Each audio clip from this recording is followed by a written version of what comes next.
We're live and we are live. We are live now.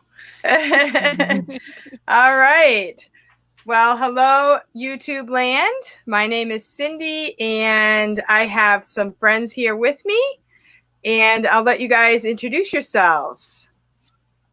Rebekah, you can go first. Sure. Hi, I'm Rebekah. I've been with VIP Kid for coming on 4 years now. And then I just started Outschool about 2 months ago. And it's going really well over there. So that's good. Having another thing going on. Okay, so you're VIP Kid and you just added Outschool. So how long have you been with VIP Kid? About 4 years. 4 years. Okay. All right. And then awesome. this past month, I decided to dabble into other companies. So now I'm hired with iTutor Group and Bling ABC, but I haven't figured out how to open my schedules for all those yet. I just don't want all my eggs in one basket anymore. Wow. Yeah. It's been fun. I mean, I did, what's the name of that? Cambly. I signed up for that one, but I got too nervous about it. So I didn't actually teach anything from that. But yeah, I've enjoyed watching all of the different possibilities. But okay, Kelly. Hello, I'm Kelly. I've worked for VIP Kid 2 years in August, so almost 2 years. And I also have a contract with GoGo Kidding, and I work for Cambly once in a while. And I work for Outschool. For the most part, it's going great, although I did have a rough past couple days. But for the overall, it's going great. I did, yeah. Okay. Yeah, I'll get into that later. I was gonna write on my little board here. Outschool. So we are all VIP Kid teachers. That's how we met. But today we're going to be talking about Outschool. So, okay. And Evelyn. Hi, my name's Evelyn. I've worked for VIP Kid for 2.5 years.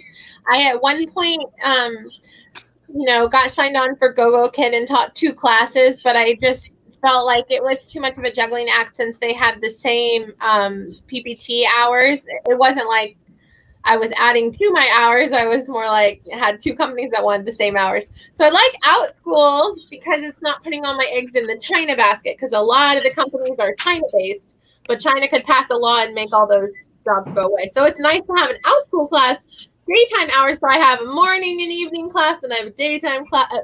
I can open my schedule whatever time works for me, right? And if one job falls through, I have a backup plan, so. Right. VIP Kid is all for me for right now.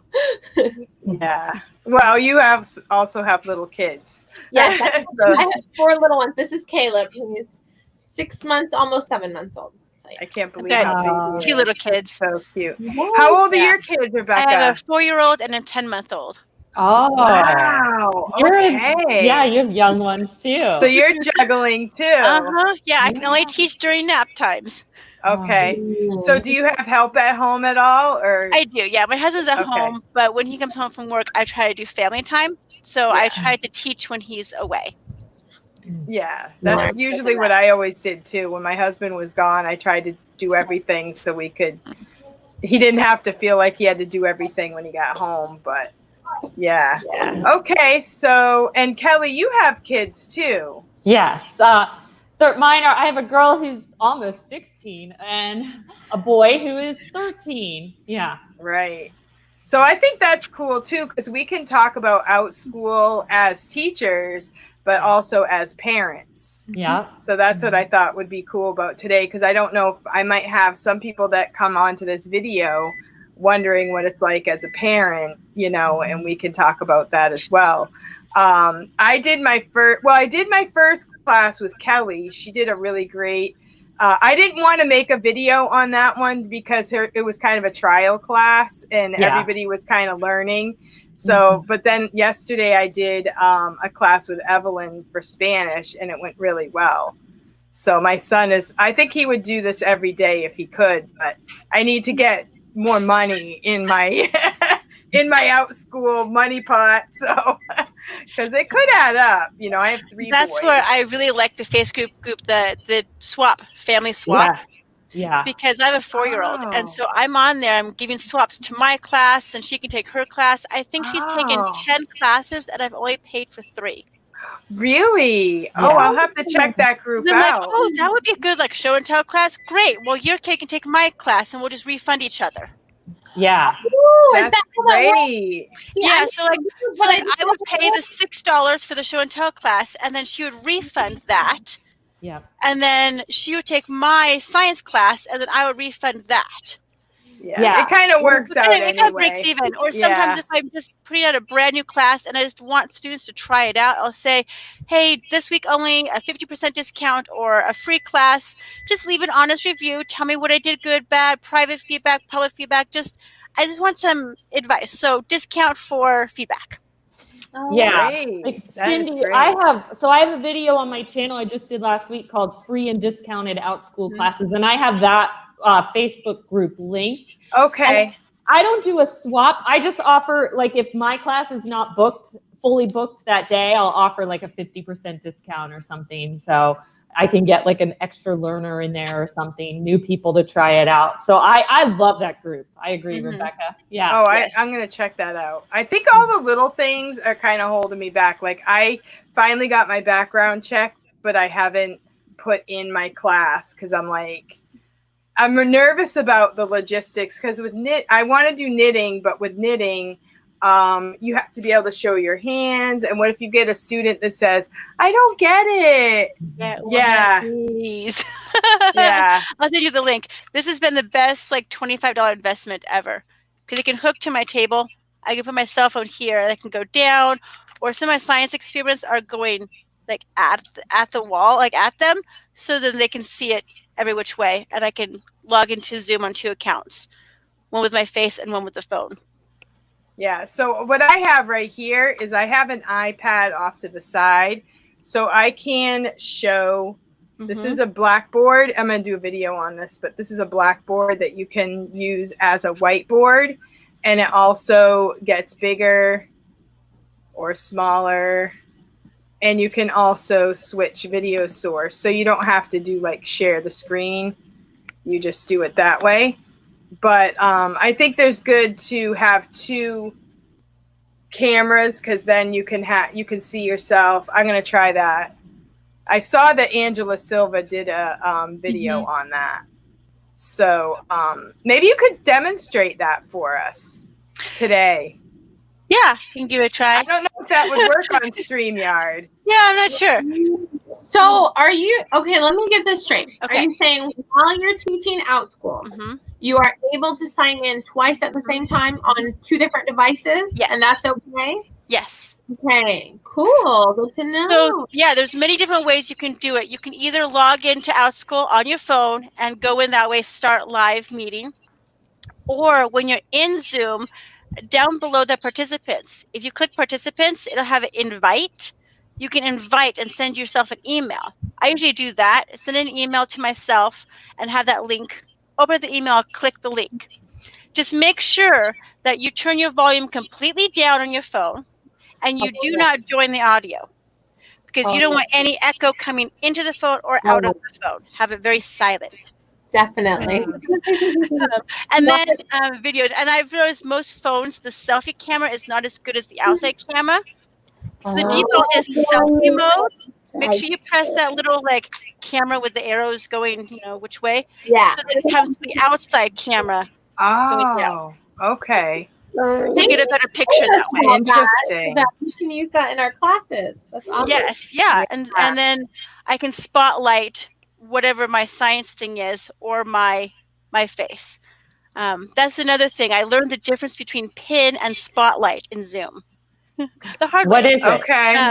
Pin is make it big for you. Spotlight is make it big for everyone. Oh, good to know. Interesting. So if I want them all to see my project, I spotlight it. That makes it big for everyone. Now, if little Joe is over here having a hard time, I will pin his video for me to see, but everybody else still sees my science big. Oh. It's just for me to see. Good. Interesting. So pin is for me and spotlight. Because my first class, I pinned everybody back and forth. I watched the recording and it was just me the whole time. It never changed to their picture. So spotlight is what you want. Okay. So when you say make it big, you mean the image of either, like if you have a student, for example, that your student is showing you their board that they wrote a word, you can make them big by clicking spotlight. But so there's like 3 dots in the corner of their picture, and that's where you click down to spotlight. Yes. So there's pin and spotlight right next to each other. I haven't done it yet, but I heard about that. So yes. So when you spotlight or pin, it makes their picture big, and then the little pictures at the top of the other students. So remember, spotlight's for everybody to get everybody big, for everybody, and then pin is for just for you to see. Okay, spotlight and pin. I'm gonna have to check that out. Yeah. You know, I saw when Evelyn did her class yesterday. She just used her whiteboard. You know, it wasn't any. That's what I've been afraid of, is the technical stuff. But you know, she just did a regular class, and it was fun. She did a game.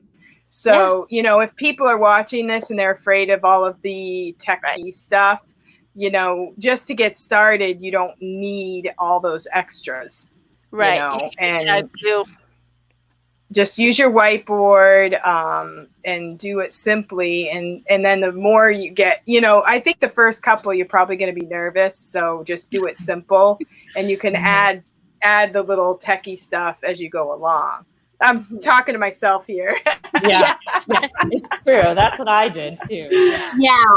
And on my channel, I didn't show any of my class at all. I just talked about my class before, and then I showed where to click when you're starting the class, because that's what I was nervous about. I was like, what if I don't know where to click to start the class? What if I don't know what to do? So I just like made a quick video just showing where to click. I didn't show the class at all. I just talked about it before and after.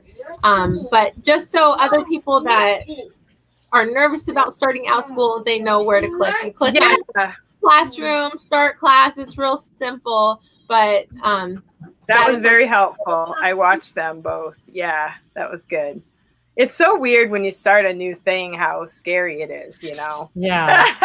I confused my husband about the whole Outschool thing because I didn't explain it to him, and he just started seeing that I was paying for Outschool, and he's like, so you're paying to teach? I'm like, no. It was like research and supporting friends at the same time. I signed my kids up for classes so that I can see other people teach, so I can get an idea of what Outschool is, how to do it. And also gained confidence for me. But I made videos of, you know, my kids taking class so people can have an idea of what an Outschool class is like, right? And but I didn't show anybody else's kids or anything. But I wanted to get an idea of what is Outschool, so that now I'm starting to teach. But I confused my husband a little bit because I didn't fully explain it to him. And he, well, you're paying to teach? I'm like, no. Our kids are taking classes. You have to pay for that, and then I paid to teach. Right. I wanted to say hello to everyone, because I didn't really say hello to everyone in the chat box. We have 13, and thank you. 14. Somebody just, Kimberly. Okay, Kimberly just signed on, it looks like. So she asks if you would post your device. She's interested in, what is it? She's interested in purchasing the cell phone holder. Yeah. I have one similar I got at Ocean State Job Lot. Mine is similar, but not. It's not called a selfie clip or a self. Oh yeah, you could use this as a I didn't even think of that. Like sometimes, right now, mine holds my mirror when I'm not using it for something else. But you could use it like if you're making a video. You could. Yeah. The cheap selfie sticks are kind of flimsy. You need something that's it's not a selfie stick. It's one that clips onto your desk. It's good. Yep, I just posted the link. That's the one that I bought, and it varies in price, but it's about $20 to $25. That's not bad. Yeah. Mine was really cheap at Ocean State Job Lot, and I got mine way back when I was only teaching with an iPad, and it can be a little bit like if you're teaching on it and you need to touch your iPad, sometimes it wiggles a little bit, but it did work. It definitely worked. And yeah, I just got it like it was really cheap. So sometimes you can find them cheaper just to try it out.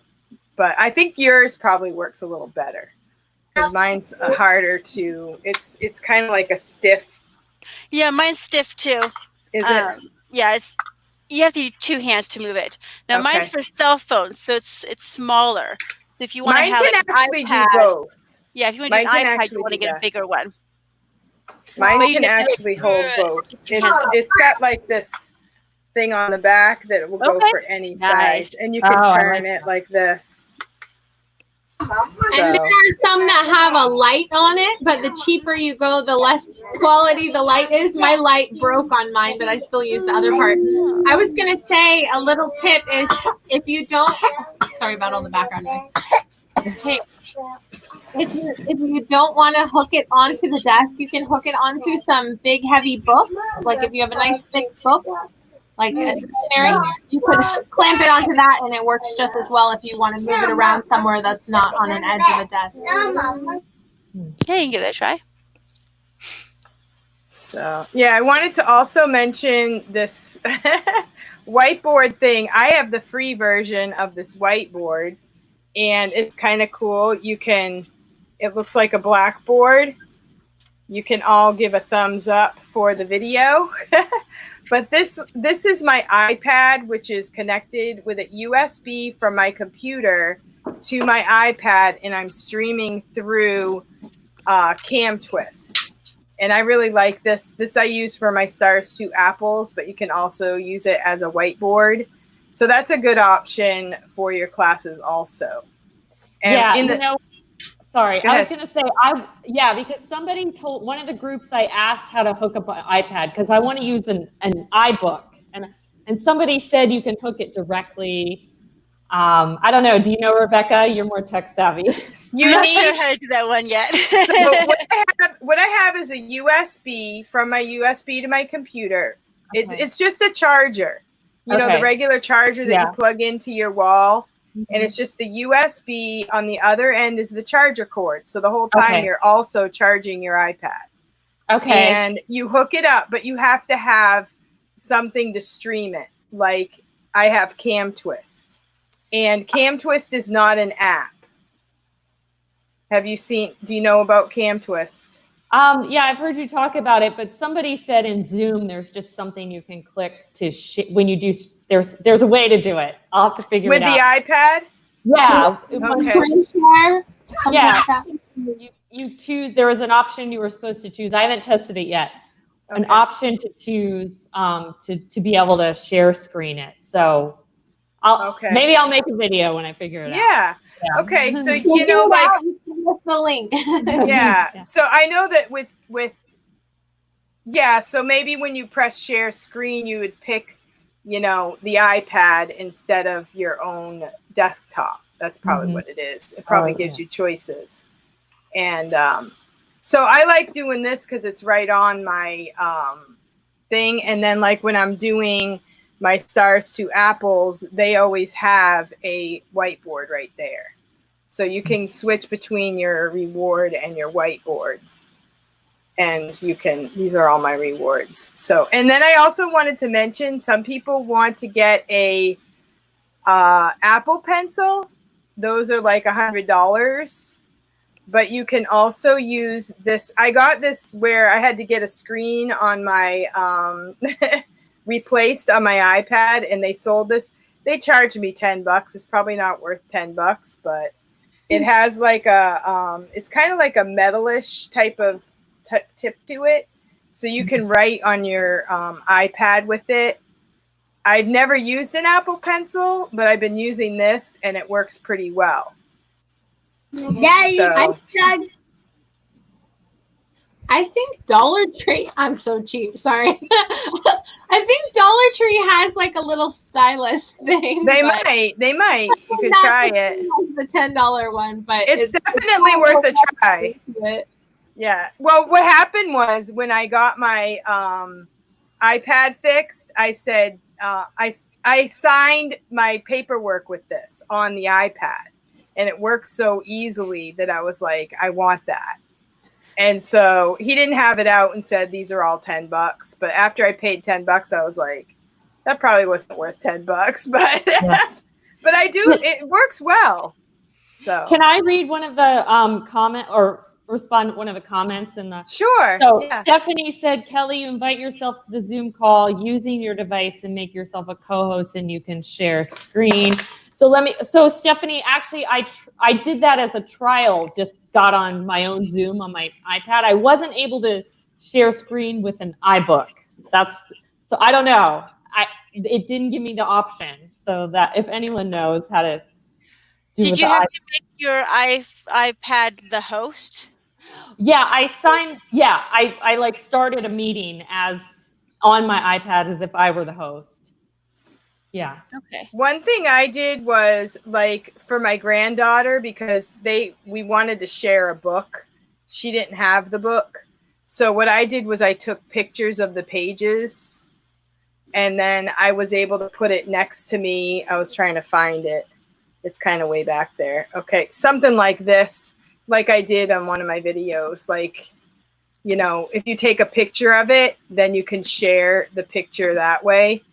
But I didn't really show it. You probably could do it through your browser also. So doing this, you could also stream a page.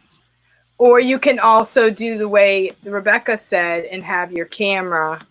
Whoops. You could have your camera.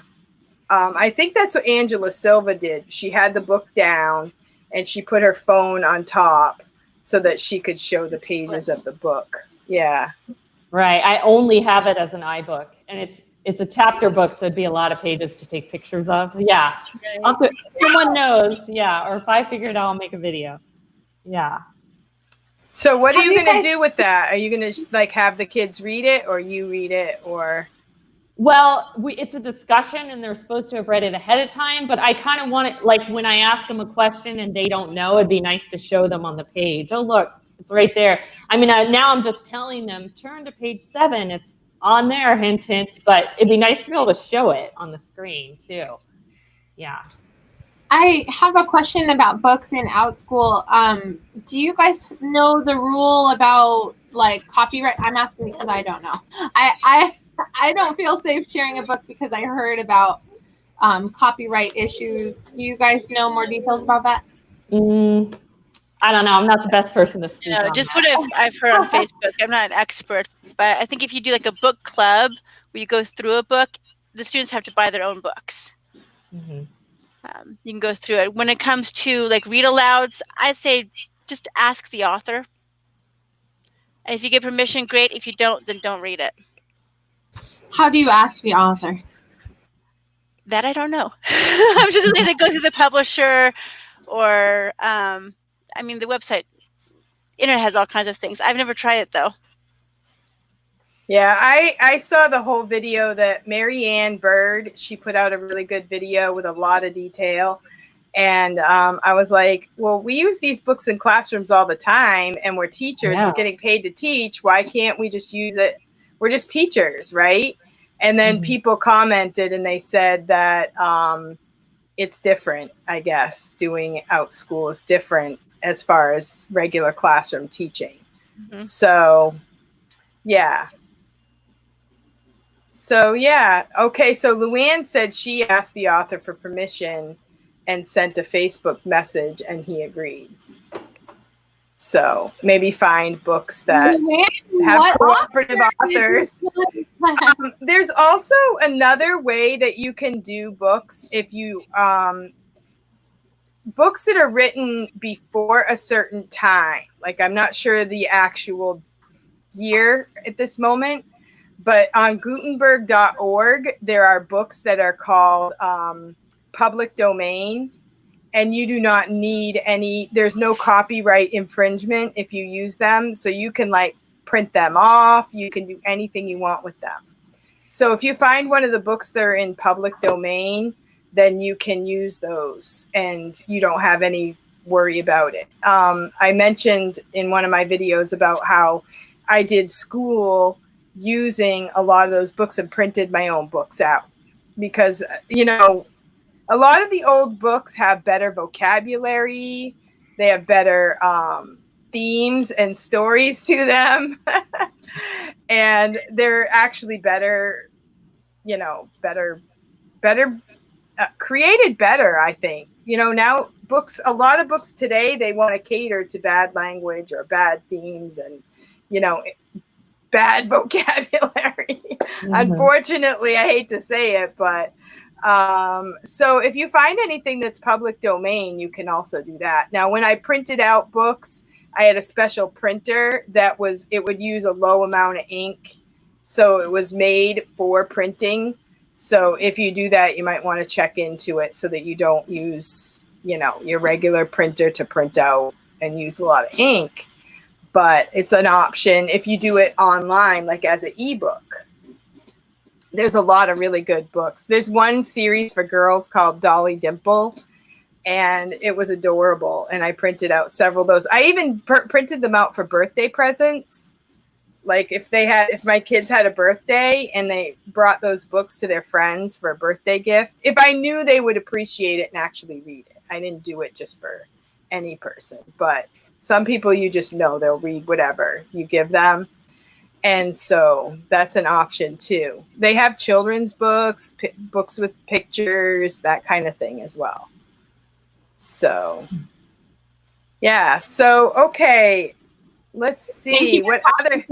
Cindy. That's awesome. Yeah, it's Gutenberg.org, and people are just putting books on there. Obviously, Gutenberg is the printing press, and it's a way to preserve books that you might not even be able to buy at this point, but they're online, and it's really a cool thing.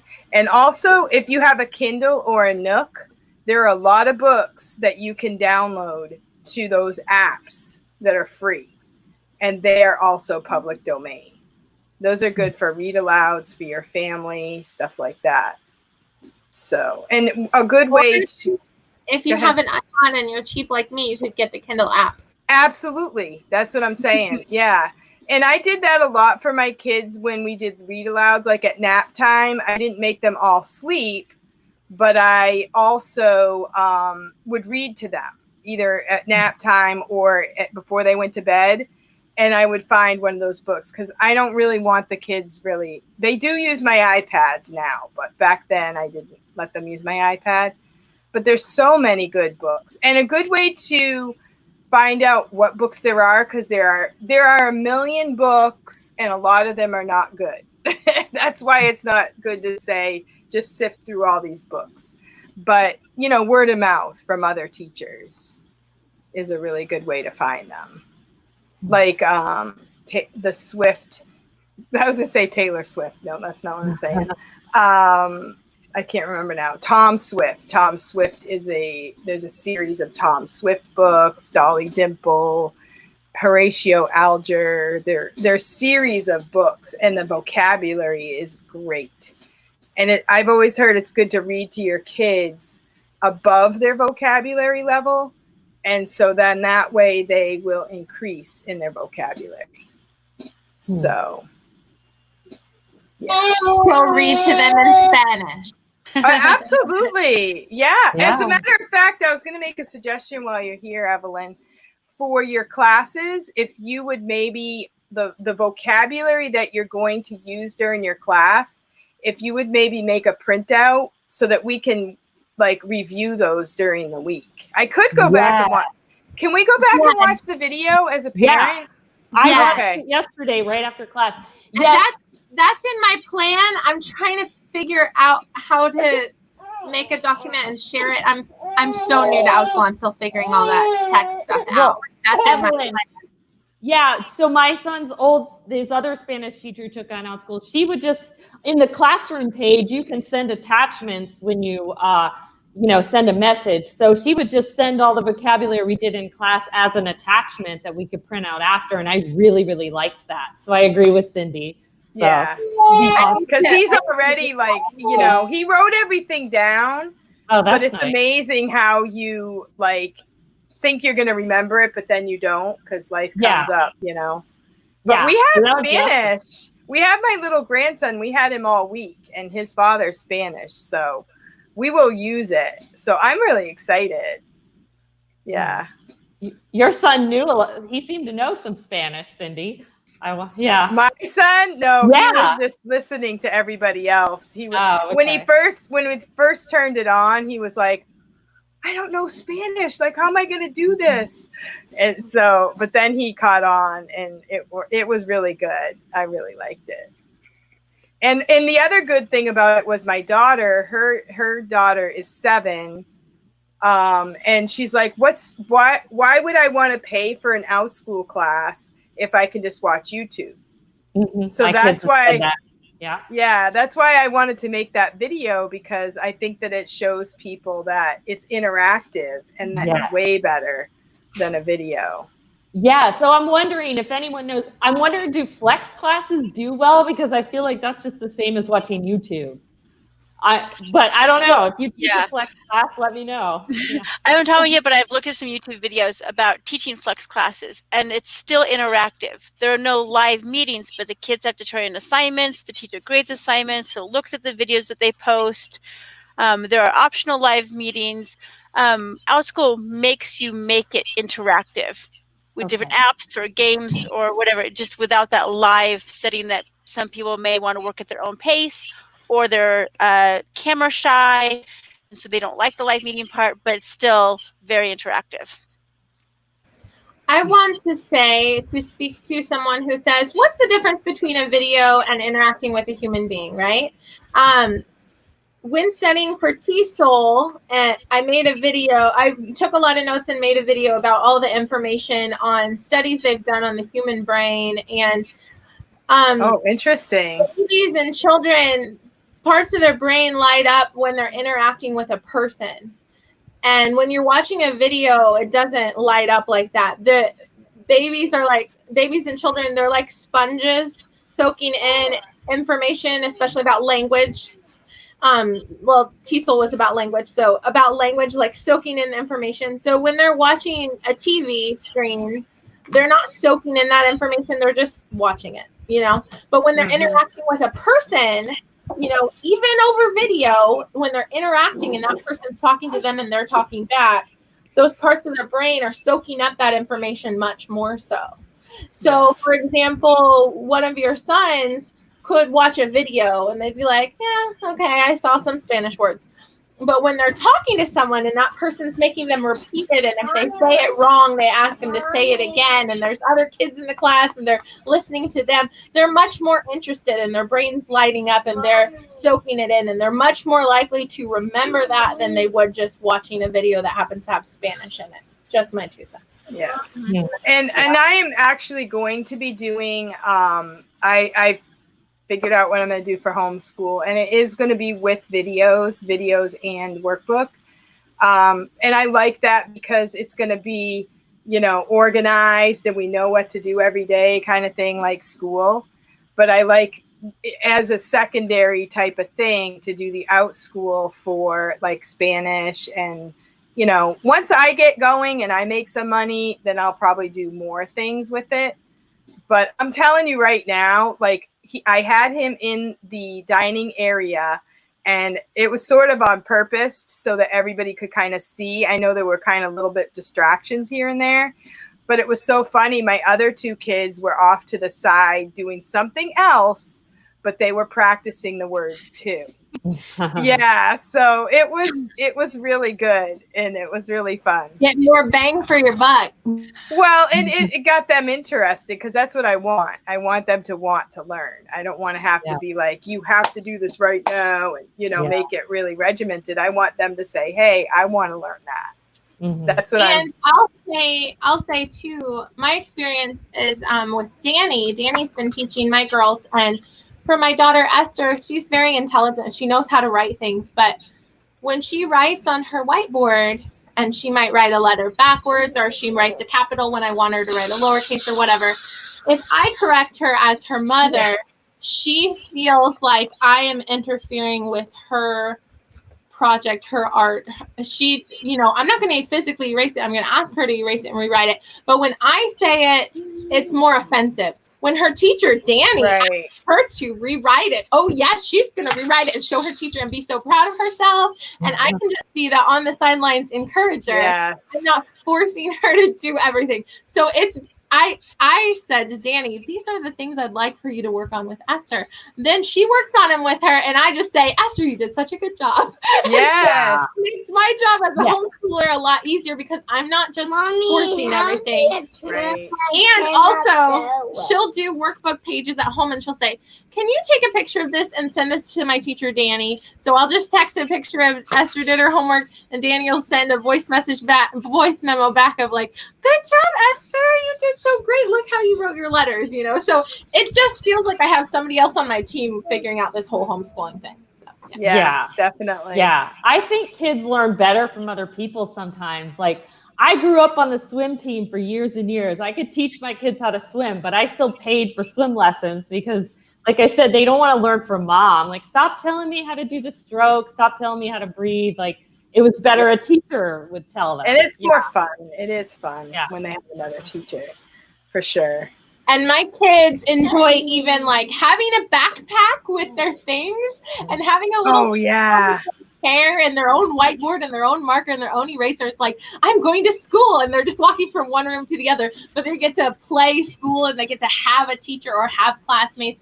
It just makes homeschooling a lot more social, and it makes it a fun activity rather than a chore that they have to do, you know? Right. That's definitely. So, Kelly, how did you decide on what classes to teach? Actually, that Sunday night email that comes out is like one of the best things ever. I've gotten so many ideas from that.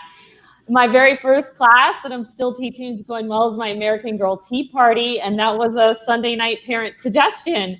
My daughter was planning to sell her dolls on eBay, but she hasn't gotten around to it yet. So I was like, let's do a party. Absolutely. Keep them now. They're making you some money. Yes. And I'm giving her a little bit of money for letting me use them. So she's happy with it too. Yeah. That's great. And then, the Owl Diaries, that's my other successful class. Anyone who watches my live stream, this will be repeat information, but I had like a side job from somebody who just found me on Facebook, an ESL where I did an Owl Diaries class. And then I just decided to make a Outschool class, and it's also the same like age range and gender as my American Girl, so it kind of worked. Some of the same people. I always write an email after class on the classroom page, say these are the other classes I teach. So I've gotten some tips from that. Yeah. Are you going to sign up for the next Spanish class with Evelyn again? Yeah, maybe if it's in the age range. If it's, I'm probably not going to do Outschool once their real school starts. As long as she creates another one in his age range before that happens, then I will. Yeah. Okay. How about you, Rebekah? What classes do you teach for Outschool? So actually, the first class I thought of bombed. Oh, what was it? It was a math shape hunt. I wanted to keep it really simple and like, let's just do like a show and tell type of class. And I had to beg people to come to my class and give discounts. Like, I'm losing money on this class. Let's do something different. And we were just getting to my daughter and I doing these science experiments at home, like baking soda and vinegar and food coloring. And so like, I think I can adapt this to Outschool, and it's been like my hottest seller. So now I've got 4 different color science classes, all for ages 3 to 7. Everybody else is doing upper ages. I'm going to go younger, and I just tell the parent there could be a mess, so please be next to your kid. It's not a requirement to have a parent, but it's highly recommended. And I put that in the computers with liquids have a and so all the parents right there with them, and it's just a lot of fun. And they get to make their own rainbows using various materials. Wow, that sounds great. And I love every it. class, I verbally tell them what else I teach, as well as in the email. And I've got a lot of repeat classes. In fact, some students have taken all 4 of my classes, and I'm like, I got to make a 5th one. I got to make a 6th one. That's great. Let's do some more research and what are some simple ingredients, cheap ingredients for the parents to buy. So that we can do things together. So what happens when this is the other thing, because I want to do a cooking class. But like, what do you do? Like every single class, you redo the experiment. You have a lot of like stuff you have to throw away at the end, or what? Yeah, I mean, mine's cheap stuff. It's like, ooh, baking soda and vinegar. Okay, yeah, I probably spend about $10 a month on supplies, but I bring in about $40 a day teaching this class. Okay. So the supply fee is It's very okay. small compared to how much I've taught this class. Yeah, same. awesome. So I use like, olive oil, like vegetable oil, vinegar, baking soda, keep it rather inexpensive.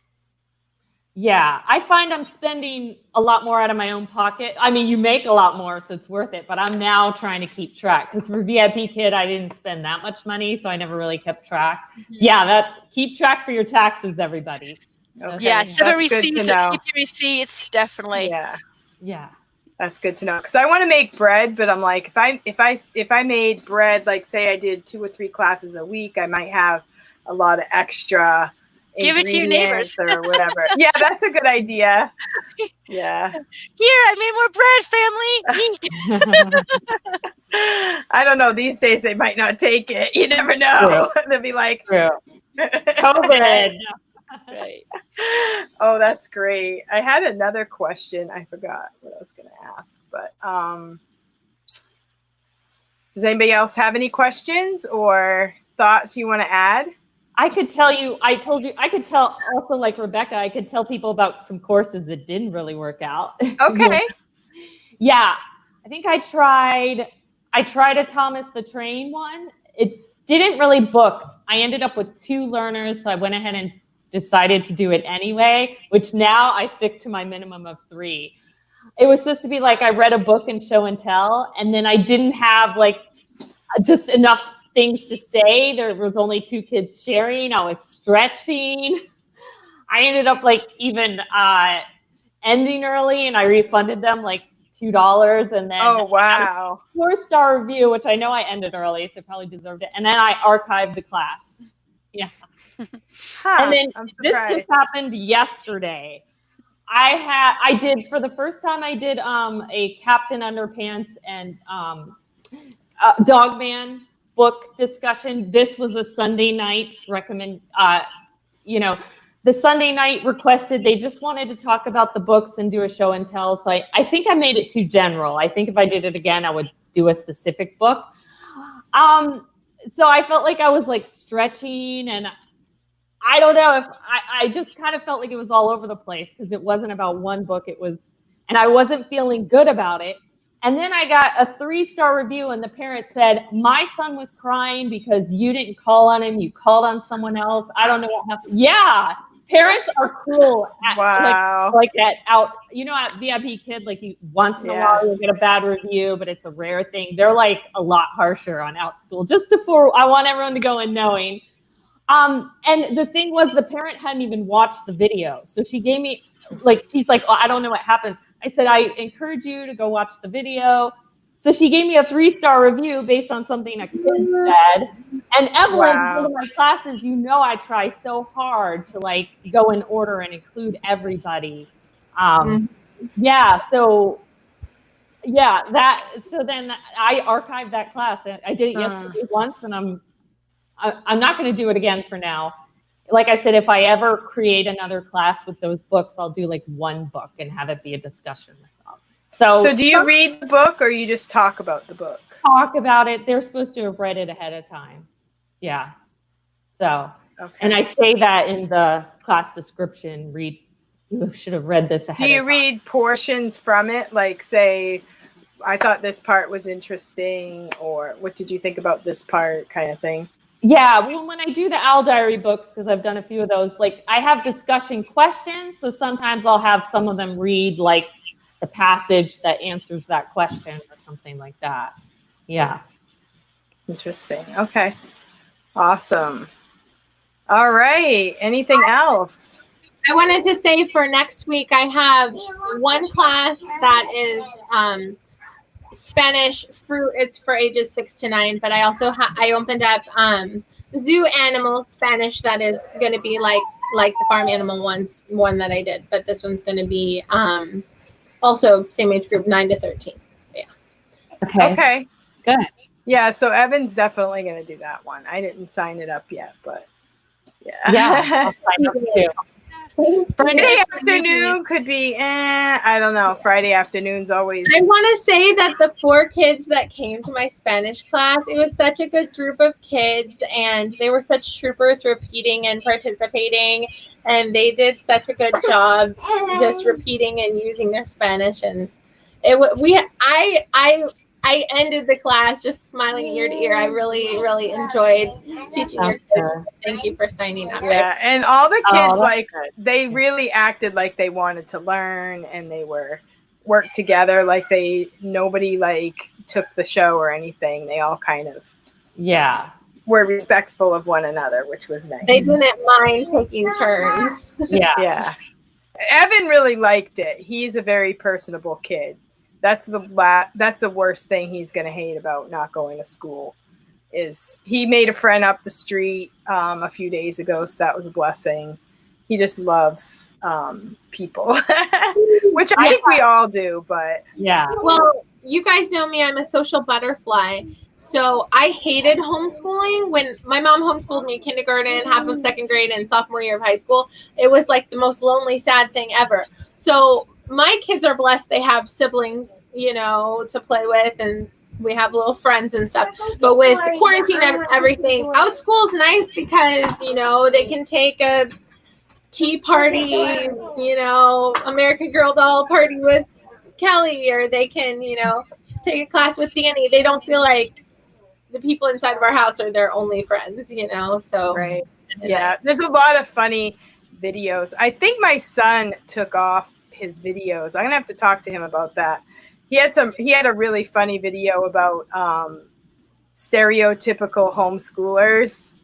And it was so funny because my kids were homeschooled for quite a few years, and they made the video after they went to school.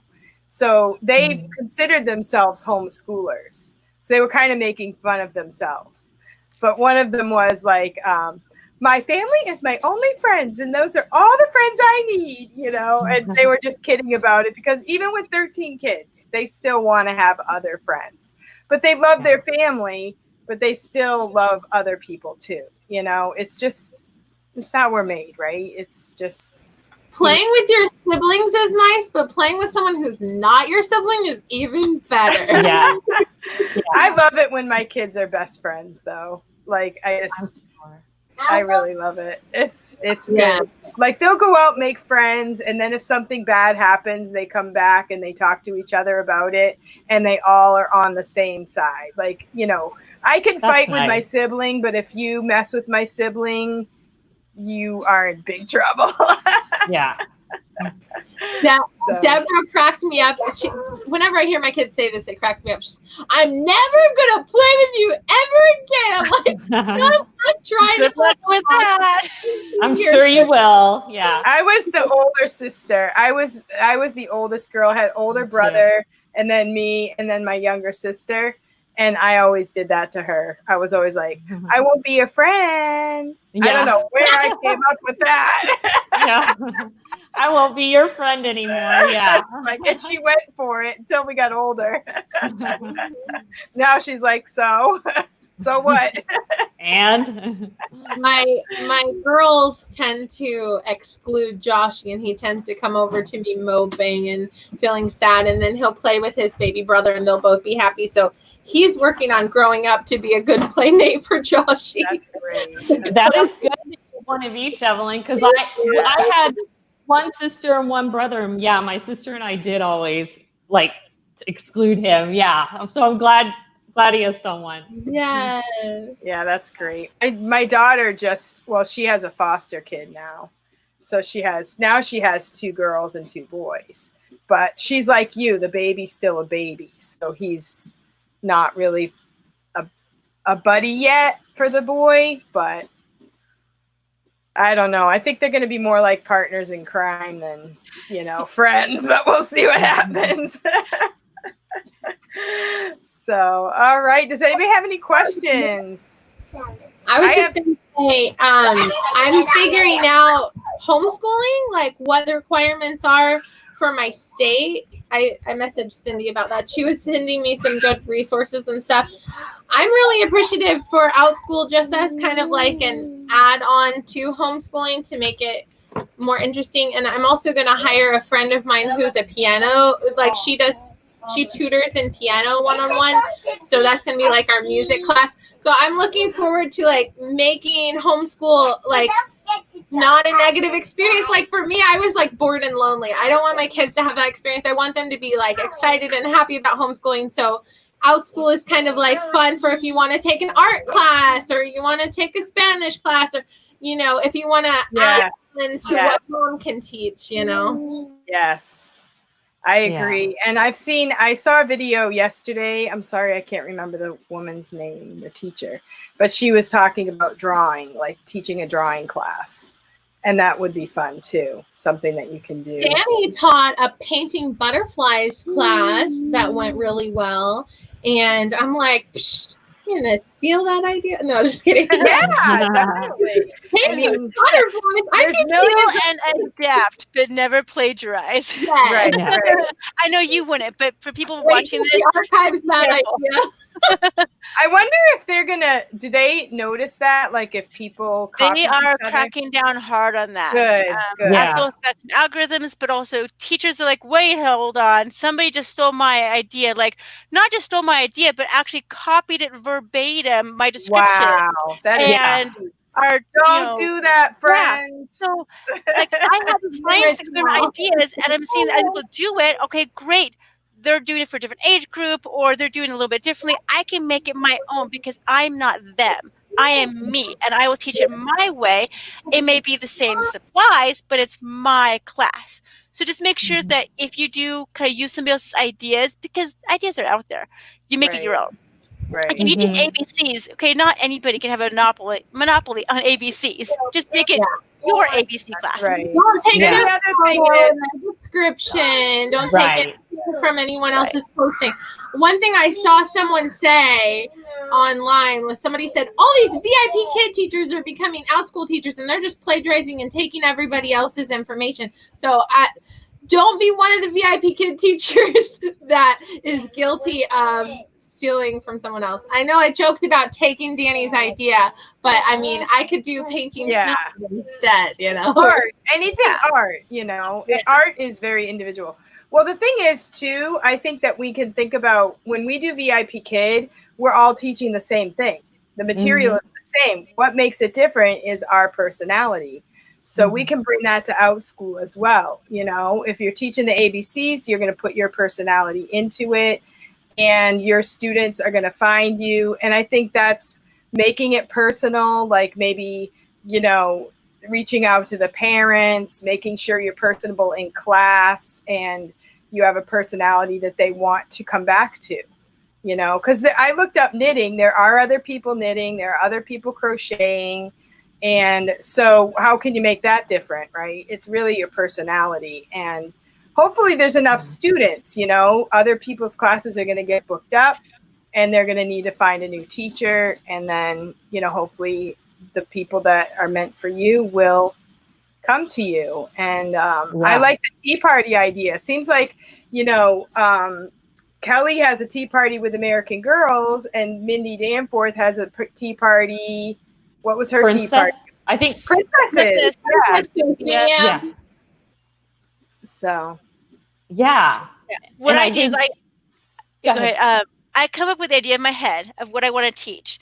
And then if I feel like it, I'll look at Outschool to see who else is teaching it, what age range they're teaching it, and go, can mine be a little bit different?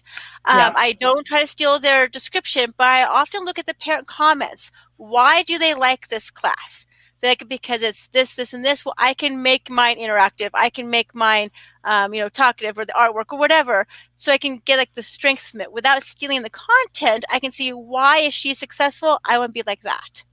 Yes. That's it's just like eBay. Inspiration over plagiarism, not plagiarism. It's inspiration. Yeah. You know, like and some people might like, you know, a majorly bubbly, happy teacher, and some people might like a quieter, more, you know, reserved teacher. So you have to, I think the biggest thing is have confidence in yourself that what you're doing is what you want to do and you feel good about it. And it seems like I have seen people on the group say, I booked a class and nobody's coming. But I think it's good when, like you said, you have the groups of people that can come into the class from other teachers just to kind of get yourself, a jump start. You know what? So I have advice. If a class is not working, create a new class. Literally, you should see how many classes are on my profile. Some book, some if they don't book, then I leave them on my profile, and parents can send me a request. I've only archived the ones that didn't go well, only 2. But yeah, just keep trying and see what books. If something doesn't book, try something else. Yeah. And also, I've been also putting my friends' classes on my Facebook. Because I think, and to keep doing it, because a lot of people that might see it once and they go, huh, like some things you you have to see it enough times, and then they might say, maybe I will try that, so that's every time kids take a class on Outschool, I share it on Facebook I share it 2 places, both on my wall and on my stories. And then when I teach a class or when I set up a class and it gets approved, I share it on Facebook and on my stories. And then someone, may see it and be like, oh, that's an interesting concept. Oh, then they might come to you and be like, I'm interested in teaching. Like, can you help me get started? And you can send them your link and you can help them get started. Or they might say, I'm interested in taking your class. Do you have a Spanish class for younger kids? Then you can either set up that kind of class for them, or you can send them the link to one you already have set up, Yeah. So, yeah. Sharing Actually, my daughter Julie signed up for Outschool, and she has some classes she wants to teach more for like a higher level age. Cool. And so she's in banking, so she wants to do stuff along with that. And she's book. Yeah, that's what I told her. So I sent her actually teacher Daniel's video. He made like $94. If you pick the right class, you will get booked and rebooked. Now, the other idea is to go to YouTube and check out the different videos. There's people who do all kinds of different classes. Like Catherine Davis does discussion on like Harry Potter. I don't know anything about Harry Potter, but there might be something you can do a discussion about. That is your expertise, but she loves it. She's like, I just go in there, we just talk about it, the kids love it.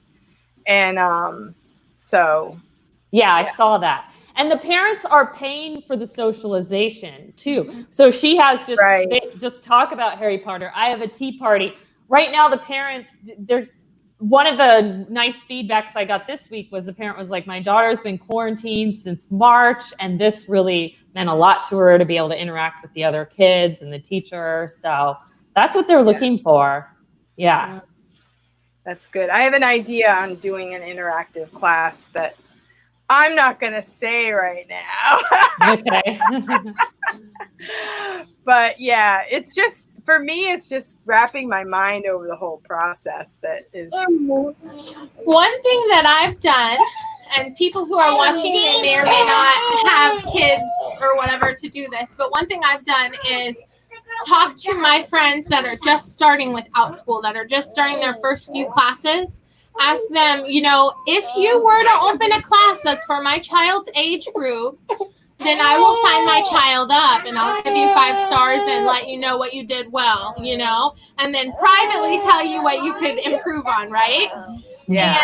And then when I go around to opening up a class, if you would be interested in your child taking a Spanish class, and maybe give me 5 stars and tell me what I did well and privately tell me what I can improve on, we can help each other get started and get the ball rolling on bookings, because I feel like it's a snowball effect of bookings, just like VIP Kid. You start off with a little bit, and over time, you have parents that follow you and parents that get notifications on their email and on their Facebooks. They get ads for your classes and stuff, so they get notified and like, you know what, we did enjoy a Spanish class with that teacher, let's sign up for another one.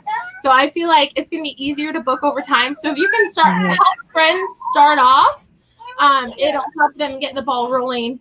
That's the other question. Those 5 stars that you give your friends will help them not feel so bad when they get a 3-star, because it's going to happen at some point. That's the other question I had was like, I got an email when I was going to do the class. Is that all automatic from the company? Yes. So you sign up the class, and when other people, that's a really good thing too, you know, because the Outschool does take 30%, but that's part of their job is to send out emails, and then they also send you the link to give your 5-star review or whatever, right? Mm-hmm. Yep. So that's all automated by their company. Yes, so and I've discovered that once you take a class, like by Danny, you're now automatically a follower of Danny. So when she sends out new classes, I'm notified. Go, the new class offered by her. And so I get notifications all the time because my daughter's taken like 10 classes from 10 different new teachers. I hugely support the new teachers too. Although the first class I took a veteran teacher because I wanted to know how to do it well. Yeah. I was the parent in the background going, oh, okay, that's cool. But then I wanted to do new teachers to help them out, and they can help me out too. Definitely. Awesome. It's all rolling. One tip is when you share your classes on Facebook, also share your parent link. Yeah. Because if they're the first time on Outschool, they get a $20 class for free, and you get paid. So even though they're getting the refund, I get the money from Outschool. So it's kind of win-win. And let me tell. Yeah, go ahead. Okay, you only get $20 off. Just know that, everybody, because I thought maybe if I took a $10 class, I'd get another $10 class. It doesn't. It's a work one-time thing. Yeah. Well, about that, I try to say you get a rebate on your first class. It's like a refund. So take the most expensive one you can find. I mean, for a 4-year-old, for a half an hour attention span, the most expensive I could find was a $10 class, like a one-time class, $10. You go higher ages, you might find a $20 class or like a week-long summer camp or something. Make it worth it. Luann says, "Are you notified by email?" So every time somebody books a class, yes, so that could get crazy if you get a lot of classes booked. Yes, I like a booking. Every time you get a review, you get notified. Oh, okay. Send you an email letting you know you're going to be teaching the class in 24 minutes, or the class you signed up for is in 14 minutes. I'm like, these are really random increments, but okay. Right. Yeah. That would be good if they could get their own app so that you wouldn't have to put it all through the email. I like the emails because when that learner comes in, it'll say the name and the age, and it says this class now has 5 learners, or this class now has 1 learner. So you know this exact session has this many people. And then you get another email saying, this class has sold out. It's full. And then if you get enough full classes, I'll open more sections because I want to get the ball rolling. I want them to say 4 out of 7 classes have been booked. If I offer 20 sessions at once, I'm not going to get that algorithm. So I'm only going to offer a few to sell those out and then add one more. Because I wanted to say on my profile, only 3 spots left, or hot demand, or whatever it is. I want them to say that on the side so that people will, be enticed. Oh, that's great. How many hours a week do you work for Outschool? So I can work 3 spots per day, 3 half-an-hour chunks. Okay. 1 before my kids wake up, a morning nap, and an afternoon nap, and that's it. So 3 half hours. So 1.5 hours. Okay. Yeah, because I teach the classes little. per day. Every day? Every day? 5 or 6 days a week. Sometimes I only do 1 class a day or 2 classes a day. My problem is I only have 4 classes that are really booking well.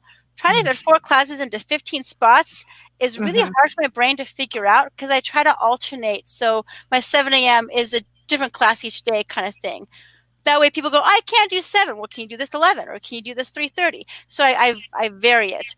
But I want to get more classes so I have more options to play with in a week. So I try to only have 3 class listings for each class. So as a parent, they have 3 choices. And then when it books up, I'll put another choice in there. Rather than 10 choices, I would rather teach fully booked classes than one student. And I do Yes. teach one student all the time if I need to. I don't cancel because of low enrollment. I'm still brand new, about a month into it. I will teach just one or two people, and I make it fun because they're like, only one person. No, it's just you and me. Isn't that fun? Isn't that special? And they Yeah, feel that's special about it. awesome. I make it Yeah. a good thing because some Yeah. kids are like, I want to interact with my friends. No, but it's just you and me. Isn't that great? And mom's like, yes. Good. Yeah. That is a privilege to have a one-on-one tutor. Yeah. So how about you, Kelly? How many classes are you doing in a week? I would say 3 or 4 days a week. I'm doing classes. Some days 1 class, some days 3. It really depends. I started to do the tea party maybe 3 or 4 days a week. It's harder because they're in the middle of the day, and so like VIP Kid you could do every day because it's morning. So if you need to schedule an appointment or something. Right. Yeah. And then the book clubs are once a week. I'd say 2 or 3 a day, 3 to 4 days a week. So that's, like maybe 10 to 15. Yeah. Okay. I'm thinking of teaching like 30 to 45-minute class, depending on the class, 1 per day for 5 days a week, just to start off. But right now I'm just got like 2 a week, but I'm barely starting. But I may add on or subtract depending on how I feel about it in the future. Yeah. Figuring everything out still. I think it's like when you're a parent, at least if you can make enough money coming in that is going out. That's my thing. Once I have more coming in, I can put more out, and hopefully it will all grow, right? Everything will grow. Mindy asks, what time slots are booking the most for everyone? Late afternoon. I'm in Eastern time, like 2 to 4, because then you get the Pacific time zone. Sometimes you still get people in Europe. You kind of hit more time zones. Yeah. How about you, Rebekah? Europe? I'm in Mountain time zone, so I'm 2 hours behind of Eastern. So I do a class right after VIP Kid, like 7:15. I give myself a little bit of break between each one. And then I do 11 a.m. and then 3:30. And I alternate my classes. So I haven't figured out rhyme or reason which one's booking when, because often my 7:15s are sold out, which is 9:15. And these are like 4-year-olds, but it's like they wake up, they take a class, and they start their day. Fine, okay, this is working. And sometimes my 11s sell out, sometimes my 3:30s sell out, sometimes they don't. I haven't figured out why. It could be per class, it could be per time. I don't know. It's still kind of random, but those are the times that I work. I think as a parent, like I'll be homeschooling. So as a parent, I'm hoping like I probably will do their core classes more in the morning until hopefully they get done maybe noon or 1 is what I'm hoping for.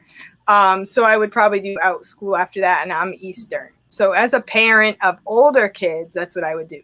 If I had younger kids, I might do earlier because, they could watch a show or do a class while I'm getting ready for homeschool or getting ready for the day or cleaning the dishes or something. So I think if I had little kids, I might do earlier. So it probably depends on the age of the kids. I chose 3 p.m. Central Standard Time because that's the time that I can get my baby settled down for a nap and my kids can just watch a little cartoon while I teach a class. Yeah, I like the idea of fall might be different than summer. I might teach, create and teach some academic courses in the mornings and then save my fun classes for the afternoons. That way it kind of fits into people's lifestyles, academics morning, fun the afternoons. Yeah.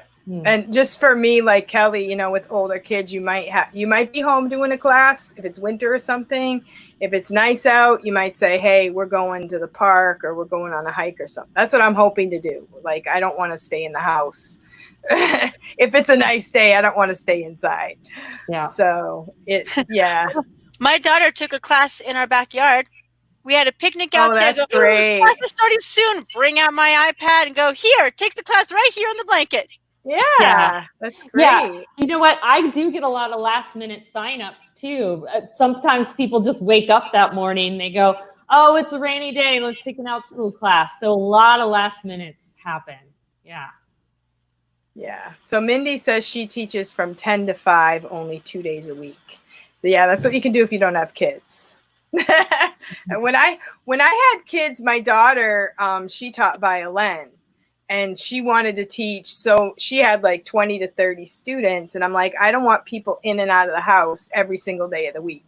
So I made her do just one full day of lessons all day long. So that one day we cleaned the house, had people coming in and out, and that was it. And if I didn't have kids at home, I might do it that way for Outschool. Just pick one day and just give it all you got, and then you've got time to do other things. But then Make sure you give time between your classes.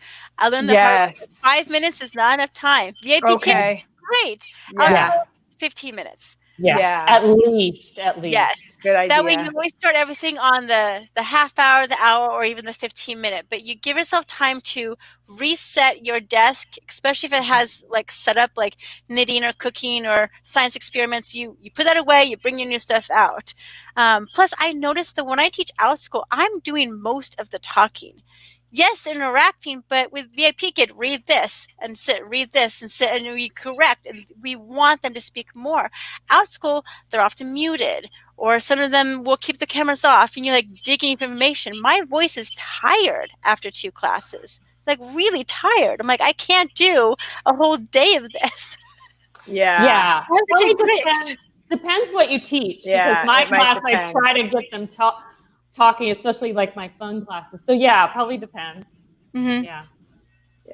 Well, thank you guys. Well, I think we should probably call it a day. Do you have any other comments? I wanted you to take some time. I saw, Rebekah, your YouTube channel, and one of your videos that I watched was on the pronunciation of letters, which you had like what, 10,000 views or something? That's from a couple years ago. It's been my most great job. Yeah, I watched that video just to kind of get to know you a little bit better. I did see your interview with Teacher Casey, and your dad's the magician, right?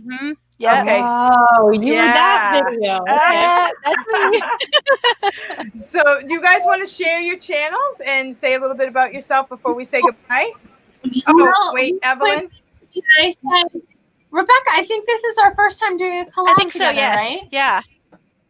It's been a pleasure. Awesome. And then also I wanted to say, make sure you check out Teacher Mindy Danforth's channel, because she has a few Outschool videos that she is sharing, you know, how much money she's made and you know, what things she learned trial and error, what she did well, what she didn't do well, what she's learned how to do. So check out those Outschool videos, because you can learn from other people's experiences before you have to make the same mistakes, or you can learn some fun tips and tricks. So yeah, check out Teacher Mindy Danforth. Awesome. Mindy Danforth. There she is. Yeah, I watched her videos the other day when I was out working in my yard. Yeah, that's a really fun way to get caught up on your videos. And Teacher Daniel, thank you for coming. I sent you, Daniel, I sent you your video to my daughter, and she did sign up for Outschool. I'm like, because she's very like serious. And I wanted to tell her, you don't have to be like animated. You don't have to teach to preschoolers, you know? And so there are different styles of teachers. So congratulations. My dad is also an Outschool teacher. So if you want to check out like magic he's stuff, a high school teacher. Well, on Outschool. On Outschool. Yeah. I did see one of his videos. He teaches that's like, awesome. My kids would love that. Writing class this fall where you can like award-winning writing, persuasive essays. Okay, so, what's his name? So people can look for him. Bishop. Bob Bishop. Okay, Bob Bishop. Check his name out, because he's very fun and animated, and he always wears his like magic outfits. Yeah. I saw, because I went through and I watched some teacher welcome videos, and I saw his. Yeah, it was really good, and I recognized him. I'm like, oh yeah, he's the VIP kid teacher. Yep. Okay. So what's your channel? What's your channel name? Mine's Rebekah F. Rebekah F. Okay, so that's YouTube. Okay. Yeah. And okay, how about you, Kelly? Teacher Kelly Tag, and I read the weekly report for VIP Kid and Go-Go Kid every Tuesday. Sometimes I have another topic too after that.